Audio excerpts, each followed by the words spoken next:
ਜਥੇਦਾਰ ਨੂੰ ਸੀਐਮ ਭਗਵੰਤ ਮਾਨ ਦੀ ਸਲਾਹ, ਧਾਰਮਿਕ ਲੀਡਰਾਂ ਨੂੰ ਨਹੀਂ ਦੇਣੇ ਚਾਹੀਦੇ ਸਿਆਸੀ ਬਿਆਨ। ਕੱਲ ਜਥੇਦਾਰ ਨੇ ਬੰਦੀ ਸਿੰਘਾਂ ਦੇ ਬਹਾਨੇ ਕੇਜਰੀਵਾਲ ਤੇ ਚੱਕੇ ਸਨ ਸਵਾਲ। ਜਥੇਦਾਰ ਅਕਾਲ ਤਖਤ ਸਾਹਿਬ ਨੇ ਐਸਜੀਪੀਸੀ ਨੂੰ ਦੱਸਿਆ ਕਮਜ਼ੋਰ, ਤਾਂ ਵਿਰੋਧੀਆਂ ਨੇ ਘੇਰਿਆ ਬਾਦਲ ਪਰਿਵਾਰ। ਦਾਦੂਵਾਲ ਬੋਲੇ ਬਾਦਲ ਪਰਿਵਾਰ ਨੇ ਐਸਜੀਪੀਸੀ ਨੂੰ ਕੀਤਾ ਕਮਜ਼ੋਰ, ਤਾਂ ਬਿੱਟੂ ਨੇ ਡੈਮੋਕ੍ਰੈਟਿਕ ਢੰਗ ਨਾਲ ਜਥੇਦਾਰ ਬਣਾਉਣ ਦੀ ਕੀਤੀ ਮੰਗ।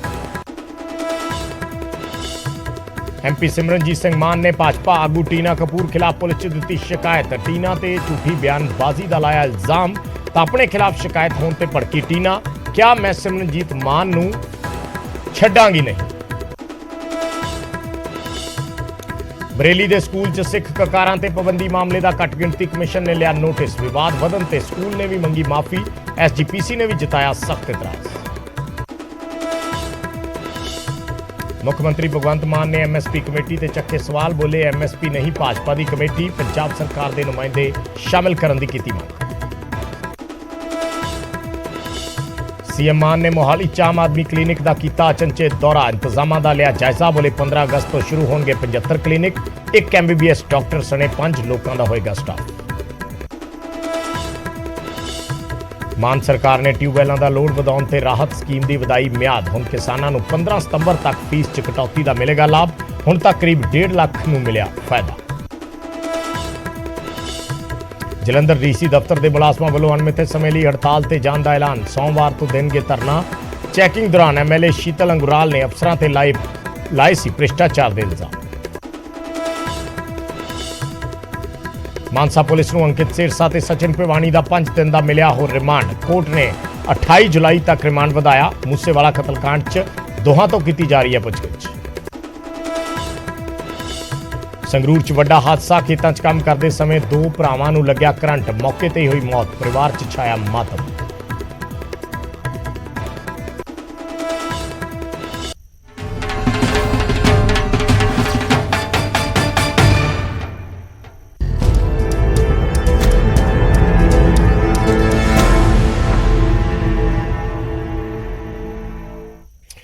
सत श्री अकाल। न्यूज़ 18 पंजाब हरियाणा हिमाचल देख रहे सारे दर्शकों का स्वागत है। मैं हाँ विजयपाल सिंह बराड़। सब तो पहला जिक्र बंदी सिखां दे मसले का। इस मसले ते हुण पंजाब दी सियासत भी गरमाउण लगी है। दरअसल जथेदार अकाल तख्त साहिब दे बयान तो बाद पंजाब दी सियासत गरमाउण लगी है, गर्माहट नजर आ रही है। और जथेदार दे बयान ते मुख्यमंत्री भगवंत मान का एक प्रतिक्रम आया है।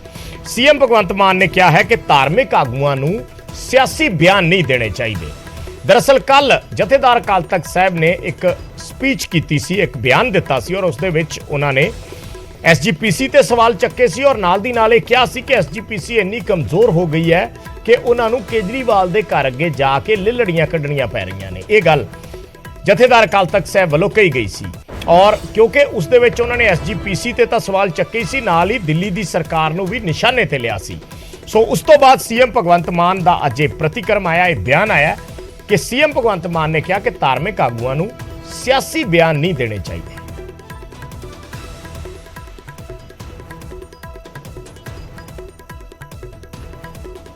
सो मुख्यमंत्री भगवंत मान अज मोहाली पहुंचे सी। इस मौके पत्रकारां नाल गलबात कर रहे सी, तो उन्होंने यह सवाल पूछा गया। जथेदार अकाल तख्त साहिब दे बयान ते उन्हां तो प्रतिक्रम लिया गया। दरअसल कल जिवें असीं दस रहे हैं कि जथेदार अकाल तख्त साहिब ने एक बयान दिता सी, और उस बयान दे विच उन्होंने आम आदमी पार्टी की आलोचना की सी, अरविंद केजरीवाल की आलोचना की सी, और नाल दी नाल एसजीपीसी ते भी सवाल चक्के सी। सो उस तो बाद पंजाब की सियासत दे विच वक्खो वक्खरे प्रतिक्रम आने शुरू हुए। वक्-वक्ख पार्टियां दे आगूआं ने अपने प्रतिक्रम देने शुरू किए। सवाल एसजीपीसी ते भी उठे, सवाल अकाली दल ते भी उठे, सवाल बादल परिवार ते भी उठे, और सवाल दिल्ली की सरकार यानी अरविंद केजरीवाल ते भी उठ रहे हैं। सो इस सब ते प्रतिक्रम आ रहे हैं। वक्-वक्ख प्रतिक्रम असी दर्शकों को सुना रहे हाँ। अज सीएम भगवंत मान नूं जदों पूछा गया तो उन्होंने स्पष्ट किया इस बाबत के धार्मिक आगुआं नूं सियासी बयान देने तो गुरेज करना चाहिए।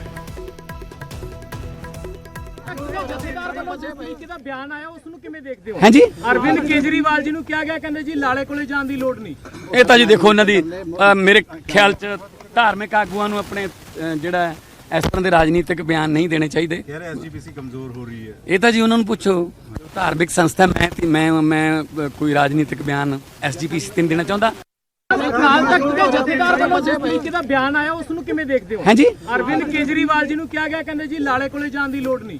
ਇਹ ਤਾਂ ਜੀ ਦੇਖੋ ਉਹਨਾਂ ਦੀ ਮੇਰੇ ਖਿਆਲ 'ਚ ਧਾਰਮਿਕ ਆਗੂਆਂ ਨੂੰ ਆਪਣੇ ਜਿਹੜਾ ਇਸ ਤਰ੍ਹਾਂ ਦੇ ਰਾਜਨੀਤਿਕ ਬਿਆਨ ਨਹੀਂ ਦੇਣੇ ਚਾਹੀਦੇ। कह रहे एसजीपीसी कमजोर हो रही है। ਇਹ ਤਾਂ ਜੀ ਉਹਨਾਂ ਨੂੰ ਪੁੱਛੋ, ਧਾਰਮਿਕ ਸੰਸਥਾ ਮੈਂ ਕੋਈ ਰਾਜਨੀਤਿਕ ਬਿਆਨ ਐਸਜੀਪੀਸੀ ਤੇ ਨਹੀਂ ਦੇਣਾ ਚਾਹੁੰਦਾ। ਅਕਾਲ ਤਖਤ ਦੇ ਜਥੇਦਾਰ ਵੱਲੋਂ ਜਿਸ ਤਰੀਕੇ ਦਾ ਬਿਆਨ ਆਇਆ ਉਸ ਨੂੰ ਕਿਵੇਂ ਦੇਖਦੇ ਹੋ? ਹਾਂਜੀ, ਅਰਵਿੰਦ ਕੇਜਰੀਵਾਲ ਜੀ ਨੂੰ ਕਿਹਾ ਗਿਆ, ਕਹਿੰਦੇ ਜੀ ਲਾਲੇ ਕੋਲੇ ਜਾਣ ਦੀ ਲੋੜ ਨਹੀਂ। ਇਹ ਤਾਂ ਜੀ ਦੇਖੋ ਉਹਨਾਂ ਦੀ ਮੇਰੇ ਖਿਆਲ 'ਚ ਧਾਰਮਿਕ ਆਗੂਆਂ ਨੂੰ ਆਪਣੇ ਜਿਹੜਾ ਇਸ ਤਰ੍ਹਾਂ ਦੇ ਰਾਜਨੀਤਿਕ ਬਿਆਨ ਨਹੀਂ ਦੇਣੇ ਚਾਹੀਦੇ। कह रहे एसजीपीसी कमजोर हो रही है। ਇਹ ਤਾਂ ਜੀ ਉਹਨਾਂ ਨੂੰ ਪੁੱਛੋ, ਧਾਰਮਿਕ ਸੰਸਥਾ ਮੈਂ ਕੋਈ ਰਾਜਨੀਤਿਕ ਬਿਆਨ ਐਸਜੀਪੀਸੀ ਤੇ ਤਾਂ ਸੀਐਮ ਭਗਵੰਤ ਮਾਨ ਨੇ ਕਿਸੇ ਵੀ ਤਰ੍ਹਾਂ ਦੇ ਜ਼ਿਆਦਾ ਪ੍ਰਤੀਕਰਮ ਤੋਂ ਕਿਨਾਰਾ ਕੀਤਾ। ਉਹਨਾਂ ਨੇ ਕਿਹਾ ਕਿ ਧਾਰਮਿਕ ਆਗੂਆਂ ਨੂੰ ਸਿਆਸੀ ਬਿਆਨ ਨਹੀਂ ਦੇਣੇ ਚਾਹੀਦੇ ਔਰ ਨਾਲ ਹੀ ਉਹਨਾਂ ਨੇ ਐਸਜੀਪੀਸੀ ਵਾਲੇ ਬਿਆਨ ਤੇ ਵੀ ਕੋਈ ਟਿੱਪਣੀ ਨਹੀਂ ਕੀਤੀ। ਉਹਨਾਂ ਨੇ ਕਿਹਾ ਕਿ ਧਾਰਮਿਕ ਸੰਸਥਾਵਾਂ ਨੇ, ਮੈਂ ਇਸ ਤੇ ਕਿਸੇ ਤਰੀਕੇ ਦੀ ਕੋਈ ਸਿਆਸੀ ਟਿੱਪਣੀ ਨਹੀਂ ਕਰਨਾ ਚਾਹੁੰਦਾ। ਇਹ ਗੱਲ ਸੀਐਮ ਭਗਵੰਤ ਮਾਨ ਵੱਲੋਂ ਅੱਜ ਕਹੀ ਗਈ ਹੈ।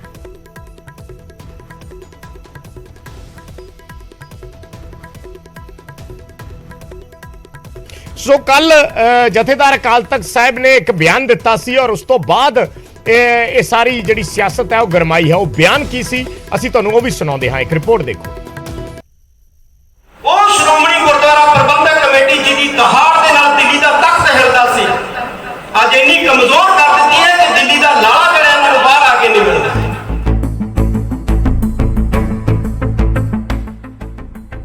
ਇਹ ਬੋਲ ਨੇ ਸ੍ਰੀ ਅਕਾਲ ਤਖਤ ਸਾਹਿਬ ਦੇ ਜਥੇਦਾਰ ਗਿਆਨੀ ਹਰਪ੍ਰੀਤ ਸਿੰਘ ਦੇ। ਸ਼ਬਦ ਅਜਿਹੇ ਜੋ ਤੁਸੀਂ ਸ਼ਾਇਦ ਪਹਿਲਾਂ ਕਦੇ ਵੀ ਨਹੀਂ ਸੁਣੇ ਹੋਣਗੇ।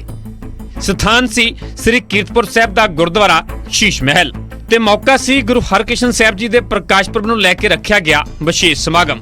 ਜਦੋਂ ਜਥੇਦਾਰ ਸੰਗਤ ਨੂੰ ਸੰਬੋਧਨ ਕਰ ਰਹੇ ਸਨ ਤਾਂ ਇਸ ਦੌਰਾਨ ਜ਼ਿਕਰ ਬੰਦੀ ਸਿੱਖਾਂ ਦੀ ਰਿਹਾਈ ਦੇ ਮੁੱਦੇ ਦਾ ਹੋਇਆ ਤਾਂ ਜਥੇਦਾਰ ਨੇ ਸ਼੍ਰੋਮਣੀ ਕਮੇਟੀ ਨੂੰ ਹੀ ਕਟਹਿਰੇ ਵਿੱਚ ਖੜਾ ਕਰ ਦਿੱਤਾ। ਦਰਅਸਲ ਪਿਛਲੇ ਦਿਨੀ ਅਕਾਲੀ ਦਲ ਤੇ ਐਜੀਪੀਸੀ ਦੇ ਵਫਦ ਨੇ ਬੰਦੀ ਸਿੱਖਾਂ ਦੀ ਰਿਹਾਈ ਦੀ ਮੰਗ ਨੂੰ ਲੈ ਕੇ ਦਿੱਲੀ 'ਚ ਹੱਲਾ ਬੋਲਿਆ ਸੀ ਤੇ ਵਫਦ ਦਿੱਲੀ ਦੇ ਸੀਐਮ ਨੂੰ ਮੰਗ ਪੱਤਰ ਸੌਂਪਣ ਦੇ ਲਈ ਵੀ ਪਹੁੰਚਿਆ ਸੀ ਤੇ ਜਥੇਦਾਰ ਨੇ ਇਸ ਦਾ ਹੀ ਹਵਾਲਾ ਦਿੰਦੇ ਹੋਏ ਕਹਿ ਦਿੱਤਾ ਕਿ ਉਹ ਸ਼੍ਰੋਮਣੀ ਗੁਰਦੁਆਰਾ ਪ੍ਰਬੰਧਕ ਕਮੇਟੀ ਜਿਸ ਦੀ ਦਹਾੜ ਤੇ ਦਿੱਲੀ ਦਾ ਤਖਤ ਹਿਲਦਾ ਸੀ, ਅੱਜ ਉਹੀ ਐਜੀਪੀਸੀ ਇੰਨੀ ਕਮਜ਼ੋਰ ਕਰ ਦਿੱਤੀ ਕਿ ਕੋਈ ਬਾਹਰ ਵਫਦ ਨੂੰ ਮਿਲਣ ਲਈ ਵੀ ਨਹੀਂ ਪਹੁੰਚਿਆ। ਤੇ ਜਥੇਦਾਰ ਇਹ ਸ਼ਬਦ ਵੀ ਉਸ ਵੇਲੇ ਬੋਲ ਰਹੇ ਸਨ ਜਦੋਂ ਸ਼੍ਰੋਮਣੀ ਕਮੇਟੀ ਪ੍ਰਧਾਨ ਹਰਜਿੰਦਰ ਧਾਮੀ ਬਿਲਕੁਲ ਸਾਹਮਣੇ ਬੈਠੇ ਹੋਏ ਸਨ। ਬੈਠੇ ਨੇ ਸ਼੍ਰੋਮਣੀ ਗੁਰਦੁਆਰਾ ਪ੍ਰਬੰਧਕ ਕਮੇਟੀ ਦੇ ਪ੍ਰਧਾਨ ਸਰਦਾਰ ਹਰਜਿੰਦਰ ਸਿੰਘ ਧਾਮੀ, ਦਿੱਲੀ ਗੁਰਦੁਆਰਾ ਪ੍ਰਬੰਧਕ ਕਮੇਟੀ ਦੇ ਸਾਬਕਾ 2 ਪ੍ਰਧਾਨਾਂ ਦੇ ਸਹਿਤ ਇਹ ਮੈਮੋਰੈਂਡਮ ਲੈ ਕੇ ਜਾਂਦੇ ਨੇ ਕੇਜਰੀਵਾਲ ਮੁੱਖ ਮੰਤਰੀ ਜਿਹੜਾ ਦਿੱਲੀ ਦਾ, ਉਹਦੀ ਕੋਠੀ ਦੇ ਅੱਗੇ, ਔਰ 10 ਮਿੰਟ ਬਾਰਿਸ਼ ਦੇ ਵਿੱਚ ਭੇਜਦੇ ਨੇ, ਉਹ ਮਿਲਣ ਵਾਸਤੇ ਇਹਨਾਂ ਨੂੰ ਬਾਹਰ ਨਹੀਂ ਆਉਂਦੀ। ਉਹ ਸ਼੍ਰੋਮਣੀ ਗੁਰਦੁਆਰਾ ਪ੍ਰਬੰਧਕ ਕਮੇਟੀ ਜੀ ਦੀ ਦਹਾੜ ਦੇ ਨਾਲ ਦਿੱਲੀ ਦਾ ਤਖਤ ਹਿਲਦਾ ਸੀ, ਅੱਜ ਇੰਨੀ ਕਮਜ਼ੋਰ ਕਰ ਦਿੱਤੀ ਹੈ ਕਿ ਦਿੱਲੀ ਦਾ ਲਾਲਾ ਜਿਹੜਾ ਇਹਨਾਂ ਨੂੰ ਬਾਹਰ ਆ ਕੇ ਨਹੀਂ ਮਿਲਦਾ। ਜਦੋਂ ਜਥੇਦਾਰ ਨੇ ਐਜੀਪੀਸੀ ਪ੍ਰਧਾਨਗੀ ਦੀ ਮੌਜੂਦਗੀ ਦੇ ਵਿੱਚ ਹੀ ਐਜੀਪੀਸੀ ਤੇ ਸਵਾਲ ਖੜੇ ਕੀਤੇ ਤਾਂ ਇਸ ਦੇ ਬਾਅਦ ਸ਼੍ਰੋਮਣੀ ਕਮੇਟੀ ਪ੍ਰਧਾਨ ਨੇ ਬੰਦੀ ਸਿੱਖਾਂ ਦੀ ਰਿਹਾਈ ਨੂੰ ਲੈ ਕੇ ਕੀਤੀਆਂ ਕੋਸ਼ਿਸ਼ਾਂ ਤੋਂ ਵੀ ਵਾਕਿਫ ਕਰਵਾਇਆ। ਦੇਖੋ, ਮੈਂ ਜਦੋਂ ਅਕਾਲ ਤਖਤ ਸਾਹਿਬ ਜੀ ਦਾ ਆਦੇਸ਼ ਹੋਇਆ ਸੀ 11 ਮੈਂਬਰੀ ਕਮੇਟੀ ਬਣਾਈ ਸੀ, ਉਸ ਤੋਂ ਬਾਅਦ 20 ਮਈ ਨੂੰ ਮਾਨਯੋਗ ਪ੍ਰਧਾਨ ਮੰਤਰੀ ਸਾਹਿਬ ਨੂੰ ਚਿੱਠੀ ਲਿਖੀ ਕੇ ਤੁਹਾਨੂੰ ਮਿਲਣਾ ਚਾਹੁੰਦੇ ਹਾਂ ਤੇ 11 ਹੀ ਉਹਨਾਂ ਮੈਂਬਰਾਂ ਦਾ ਨਾਮ ਵੀ ਲਿਖ ਕੇ ਭੇਜਿਆ ਸੀ, ਪਰ ਮੈਨੂੰ ਅਫਸੋਸ ਅੱਜ ਤੱਕ ਕੋਈ ਉਹਦਾ ਜਵਾਬ ਨਹੀਂ ਆਇਆ। ਚਿੱਠੀ ਰਸੀਦ ਕੀਤੀ ਆ, ਕੋਈ ਸਾਨੂੰ ਸੱਦਾ ਪੱਤਰ ਨਹੀਂ ਮਿਲਿਆ। ਇਸੇ ਤਰ੍ਹਾਂ ਕੇਜਰੀਵਾਲ ਸਾਹਿਬ ਨੂੰ ਵੀ 24 ਤਰੀਕ ਨੂੰ 24 ਮਈ ਨੂੰ ਚਿੱਠੀ ਲਿਖੀ ਸੀ। ਜਥੇਦਾਰ ਨੇ ਇਸ ਬਿਆਨ ਦੇ ਨਾਲ ਪੰਥਕ ਸਿਆਸਤ ਨੂੰ ਗਰਮਾ ਦਿੱਤਾ ਹੈ ਤੇ ਨਵੀਂ ਚਰਚਾ ਛੇੜ ਦਿੱਤੀ ਹੈ। ਹਾਲਾਂਕਿ ਐਜੀਪੀਸੀ ਨੂੰ ਕਮਜ਼ੋਰ ਕਿਸਨੇ ਕੀਤਾ ਹੈ, ਜਥੇਦਾਰ ਨੇ ਇਸ ਦਾ ਜ਼ਿਕਰ ਨਹੀਂ ਕੀਤਾ। ਕੀਰਤਪੁਰ ਸਾਹਿਬ ਤੋਂ ਰਾਜਕੁਮਾਰ, ਨਿਊਜ਼ 18 ਪੰਜਾਬ। ਤੇ ਉਧਰ ਬੰਦੀ ਸਿੱਖਾਂ ਦੀ ਰਿਹਾਈ ਨੂੰ ਲੈ ਕੇ ਜਥੇਦਾਰ ਨੇ ਐਸਜੀਪੀਸੀ ਨੂੰ ਕਮਜ਼ੋਰ ਦੱਸਿਆ ਤਾਂ ਵਿਰੋਧੀਆਂ ਨੇ ਇਸੇ ਬਿਆਨ ਨੂੰ ਆਧਾਰ ਬਣਾ ਕੇ ਬਾਦਲ ਪਰਿਵਾਰ ਤੇ ਨਿਸ਼ਾਨੇ ਲਾਉਣੇ ਸ਼ੁਰੂ ਕਰ ਦਿੱਤੇ। ਤਾਂ ਮੈਂ ਕਹਿਣਾ ਚਾਹੁੰਦਾ ਕਿ ਉਹਨਾਂ ਦੀ ਚਿੰਤਾ ਜਿਹੜੀ ਆ ਉਹ ਬਿਲਕੁਲ ਜਿਹੜੀ ਆ ਉਹ ਸਹੀ ਆ, ਪਰ ਇਹਦੇ ਵਾਸਤੇ ਜ਼ਿੰਮੇਵਾਰ ਕੌਣ ਆ ਇਹ ਜਥੇਦਾਰ ਸਾਹਿਬ ਨੂੰ ਸੋਚਣਾ ਚਾਹੀਦਾ। ਮੈਂ ਕਹਿਣਾ ਚਾਹੁੰਦਾ ਜਥੇਦਾਰ ਸਾਹਿਬ, ਇਹ ਤੁਹਾਡੇ ਆਕਾ ਬਾਦਲ ਪਰਿਵਾਰ ਜਦੋਂ ਦਾ ਇਹਨਾਂ ਸ਼੍ਰੋਮਣੀ ਸੰਸਥਾਵਾਂ ਤੇ ਕਾਬਜ਼ ਹੋਇਆ, ਉਹਨਾਂ ਨੇ ਸ਼੍ਰੋਮਣੀ ਸੰਸਥਾਵਾਂ ਨੂੰ ਕਮਜ਼ੋਰ ਕੀਤਾ, ਪੰਥਕ ਸਿਧਾਂਤਾਂ ਨੂੰ ਪਿੱਠ ਦਿੱਤੀ, ਪੰਥ ਦੇ ਮੁੱਦਿਆਂ ਨੂੰ ਪਿੱਠ ਦਿੱਤੀ ਤੇ ਪੰਥ ਦੇ ਵਿਰੋਧੀਆਂ ਦੇ ਪੈਰਾਂ ਵਿੱਚ ਜਾ ਕੇ ਬੈਠੇ, ਉਹਨਾਂ ਦੀ ਛਤਰ ਛਾਇਆ ਲਈ। ਤਾਂ ਕਰਕੇ ਸੌਦਾ ਸਾਧ ਦਾ ਮਾਫੀਨਾਮਾ ਮੈਂ ਧਰਮ ਪ੍ਰਚਾਰ ਕਰਦਾ ਸੀ, ਮੈਨੂੰ ਝੂਠੇ ਮੁਕੱਦਮੇ ਪਾ ਕੇ ਜੇਲ੍ਹਾਂ 'ਚ ਡੱਕਦੇ ਰਹੇ ਹੀ ਬਾਦਲ ਤੇ ਸੌਦਾ ਸਾਹਿਬ ਦੀ ਪੁਸਤ ਪੁਣਾਈ ਕਰਦੇ ਰਹੇ। ਸ਼੍ਰੋਮਣੀ ਗੁਰਦੁਆਰਾ ਪ੍ਰਬੰਧਕ ਕਮੇਟੀ ਦਾ ਅੱਜ ਵੀ ਉਹ ਐਗਜ਼ੈਕਟਿਵ ਦਾ ਮਤਾ ਉਸੇ ਤਰ੍ਹਾਂ ਪਿਆ, ਜਿਹਦੇ 'ਚ 90-95 ਲੱਖ ਦੇ ਇਸ਼ਤਿਹਾਰ ਦਿੱਤੇ ਗਏ ਕਿ ਜਥੇਦਾਰ ਦਾ ਹੁਕਮ ਠੀਕ ਆ, ਇਹਨੂੰ ਦੁਨੀਆ ਮੰਨੇ। ਇਹ ਕਿਹਨੇ ਕਰਵਾਇਆ? ਬਾਦਲਾਂ ਨੇ। ਸੋ ਇਹ ਸੰਸਥਾਵਾਂ ਬਾਦਲਾਂ ਨੇ ਕਮਜ਼ੋਰ ਕੀਤੀਆਂ ਨੇ ਜਥੇਦਾਰ।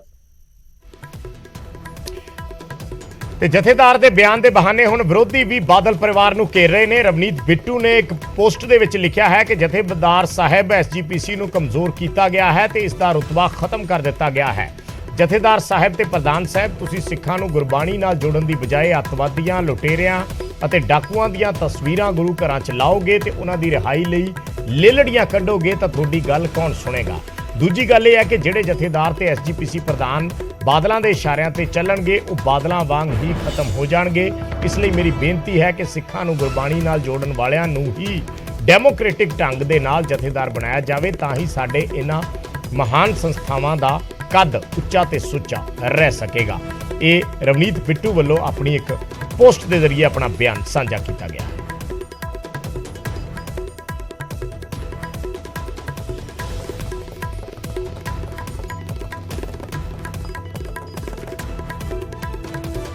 ਤਾਂ ਵਿਰੋਧੀ ਵੀ ਨਿਸ਼ਾਨੇ ਸਾਧ ਰਹੇ ਨੇ ਜਥੇਦਾਰ ਅਕਾਲ ਤਖਤ ਸਾਹਿਬ ਦੇ ਇਸ ਬਿਆਨ ਦੇ ਸੰਦਰਭ ਦੇ ਵਿੱਚ, ਔਰ ਬਾਦਲ ਪਰਿਵਾਰ ਨੂੰ ਨਿਸ਼ਾਨੇ ਤੇ ਲਿਆ ਜਾ ਰਿਹਾ ਹੈ। ਜੋ ਉਹਨਾਂ ਨੇ ਬਿਆਨ ਦਿੱਤਾ ਹੈ ਐਸਜੀਪੀਸੀ ਨੂੰ ਕਮਜ਼ੋਰ ਕਰਨ ਵਾਲਾ, ਉਸ ਨੂੰ ਲੈ ਕੇ ਵਿਰੋਧੀ ਬਾਦਲ ਪਰਿਵਾਰ ਨੂੰ ਘੇਰ ਰਹੇ ਨੇ।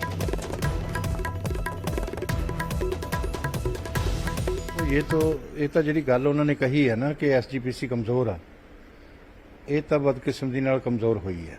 ਇਹਦਾ ਕਾਰਨ ਕੀ ਹੈ ਕਿ ਜਦੋਂ ਉਹ ਸਿਆਸਤ ਤੋਂ ਪ੍ਰੇਰਿਤ ਹੋ ਜਾਣਾ ਧਰਮ ਨੇ, ਔਰ ਸਿਆਸਤ ਤੋਂ ਪ੍ਰੇਰਿਤ ਫੈਸਲੇ ਲੈਣੇ ਉਹਨਾਂ ਲੋਕਾਂ ਨੇ, ਸਿਆਸਤ 'ਚ ਜਿਹੜੇ ਸਿਆਸਤਦਾਨ ਨੇ ਉਹਨਾਂ ਨੇ ਉਹਨਾਂ ਦੀਆਂ ਅਪਾਇੰਟਮੈਂਟ ਕਰਨੀਆਂ।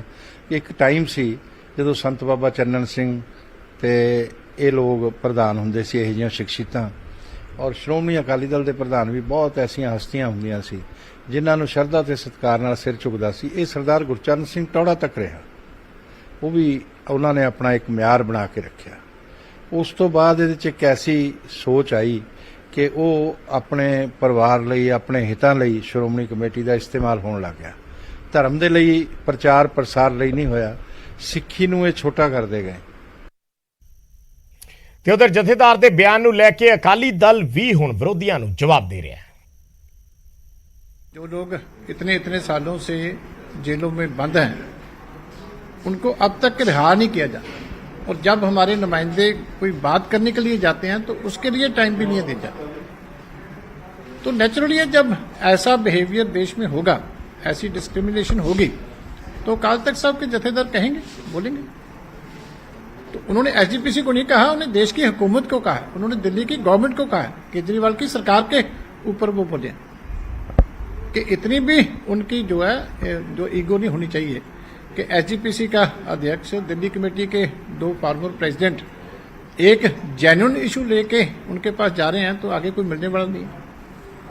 तो ये जो डिस्क्रिमिनेशन हो रहा है ये उसके बारे में उन्होंने कहा है। ਤੇ ਜਥੇਦਾਰ ਅਕਾਲ ਤਖਤ ਸਾਹਿਬ ਦੇ ਬਿਆਨ ਤੋਂ ਬਾਅਦ ਹੁਣ ਐਸਜੀਪੀਸੀ ਦੇ ਪ੍ਰਧਾਨ ਦਾ ਬਿਆਨ ਵੀ ਸਾਹਮਣੇ ਆਇਆ, ਜਿਸ 'ਚ ਉਹਨਾਂ ਨੇ ਜਥੇਦਾਰ ਸਾਹਿਬ ਦੀਆਂ ਹਦਾਇਤਾਂ ਦੇ ਮੁਤਾਬਕ ਗੁਰੂ ਘਰਾਂ ਦੇ ਅੱਗੇ ਬੰਦੀ ਸਿੱਖਾਂ ਦੇ ਪੋਸਟਰ ਲਗਾਉਣ ਦੇ ਲਈ ਕਿਹਾ ਹੈ। ਨਾਲ ਹੀ ਕੇਜਰੀਵਾਲ ਤੇ ਵੀ ਐਸਜੀਪੀਸੀ ਪ੍ਰਧਾਨ ਨੇ ਨਿਸ਼ਾਨਾ ਸਾਧਿਆ।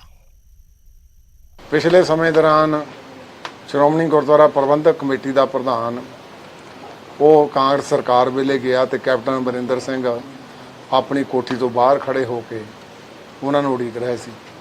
ਪਰ ਮੈਂ ਸਮਝਦਾ ਇਹ ਬਾਬੂ ਕੇਜਰੀਵਾਲ ਜੀ ਨੇ ਤਾਂ ਸਾਰੀਆਂ ਸ਼ਰਮਾਂ ਹੀ ਲਾਤੀਆਂ। ਇੰਤਹਾ ਹੋ ਗਈ ਵੀ ਜੇ ਸ਼੍ਰੋਮਣੀ ਗੁਰਦੁਆਰਾ ਪ੍ਰਬੰਧਕ ਕਮੇਟੀ ਦਾ ਪ੍ਰਧਾਨ ਜਿਹੜਾ ਚੁਣੀ ਹੋਈ ਸੰਸਥਾ ਤੇ ਨਾਲ ਮੌਜੂਦ ਸਾਰੇ ਸੱਜਣ ਹੋਣ ਤੇ ਮਿਲਣ ਨੂੰ ਵੀ ਆਪਾਂ ਇੱਕ ਕਦਮ ਯਤਨ ਨਾ ਕਰੀਏ, ਬਹੁਤ ਸ਼ਰਮ ਵਾਲੀ ਗੱਲ ਤੇ ਆ।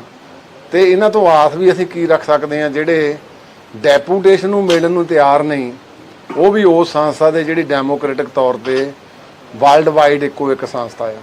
ਸ਼੍ਰੀ ਅਕਾਲ ਤਖਤ ਸਾਹਿਬ ਜੀ ਨੇ ਫਿਰ ਜਥੇਦਾਰ ਸਾਹਮਣੇ ਇੱਕ ਹੋਰ ਹੁਕਮ ਕੀਤਾ ਕਿ ਹੁਣ ਆਪਾਂ ਇਹਨਾਂ ਦੇ ਦਰਾਂ ਤੇ ਨਹੀਂ ਜਾ ਕੇ ਬਹਿਣਾ, ਆਪਾਂ ਆਪਣਾ ਅਰਦਾਸ ਬੇਨਤੀ ਜੋਦੜੀ ਦੇ ਰੂਪ ਦੇ ਵਿੱਚ ਵੀ ਤੇ ਸੰਗਤਾਂ ਦੇ ਵਿੱਚ ਵਿਚਰ ਕੇ ਵੀ ਇਹਨਾਂ ਦੇ ਬਾਬਤ ਆਪਾਂ ਵਿਚਾਰਾ ਕਰੀਏ।